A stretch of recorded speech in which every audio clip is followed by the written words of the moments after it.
ಒಂದು ಸಂಜೆ ಭೋಲು ತನ್ನ ಮನೆಯ ಮುಂದೆ ಕುಳಿತು ಹಾಲು ಕುಡಿಯುತ್ತಿದ್ದನು. ಇದ್ದಕ್ಕಿದ್ದಂತೆ ಅವನಿಗೆ ಕೆಮ್ಮು ಬಂದಿತು ಮತ್ತು ಬಾಯಲ್ಲಿದ್ದ ಸ್ವಲ್ಪ ಹಾಲು ನೆಲದ ಮೇಲೆ ಚೆಲ್ಲಿತು. ಹಾಲಿನ ಲೋಟವೂ ಕೆಳಗೆ ಬಿದ್ದು ಹಾಲೆಲ್ಲ ನೆಲದ ಮೇಲೆ ಹರಡಿತು. ಚೆಲ್ಲಿದ ಹಾಲಿನಲ್ಲಿ ಭೋಲುವಿಗೆ ಒಂದು ಪಾರಿವಾಳದ ಗರಿ ಕಾಣಿಸಿತು. ಅದನ್ನು ನೋಡಿ ಅವನು ಹೆದರಿದನು. ಅವನು ತನ್ನ ಹೆಂಡತಿ ಹೀರಳನ್ನು ಕರೆದು, ನಾನು ನಿನಗೊಂದು ರಹಸ್ಯ ಹೇಳುತ್ತೇನೆ, ಆದರೆ ನೀನು ಅದನ್ನು ಯಾರಿಗೂ ಹೇಳಬಾರದು ಎಂದು ಮಾತು ಕೊಡು ಎಂದನು. ಅವಳು ಮಾತು ಕೊಟ್ಟಾಗ, ನೋಡು, ನನ್ನ ಬಾಯಿಂದ ಪಾರಿವಾಳದ ಗರಿ ಹೊರಬಂತು ಎಂದು ಹೇಳಿದನು. ಇದನ್ನು ಕೇಳಿ ಹೀರಳಿಗೆ ಅಚ್ಚರಿಯಾಯಿತು.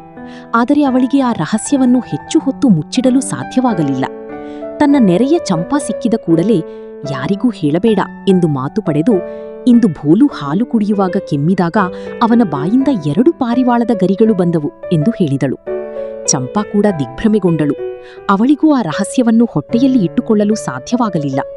ಅವಳು ತನ್ನ ಗೆಳತಿ ಚಮೇಲಿಯನ್ನು ಭೇಟಿಯಾದಾಗ ರಹಸ್ಯವಾಗಿಡುವಂತೆ ಹೇಳಿ, ನಿನಗೆ ಗೊತ್ತಾ, ಇಂದು ಭೋಲು ಬಾಯಿಂದ ಒಂದು ಇಡೀ ಪಾರಿವಾಳವೇ ಹೊರಬಂತು ಎಂದು ಹೇಳಿದಳು.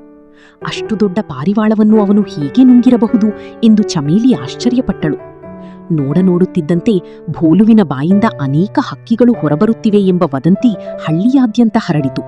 ಪಕ್ಕದ ಹಳ್ಳಿಗಳಿಗೂ ಈ ಸುದ್ದಿ ಮುಟ್ಟಿ ಕಾಗಿಗಳು, ಗುಬ್ಬಚ್ಚಿಗಳು, ಕೋಳಿಗಳು ಮತ್ತು ವಿದೇಶಿ ಪಕ್ಷಿಗಳು ಅವನ ಬಾಯಿಂದ ಬರುತ್ತಿವೆ ಎಂದು ಜನರು ನೋಡಲು ಬರಲಾರಂಭಿಸಿದರು.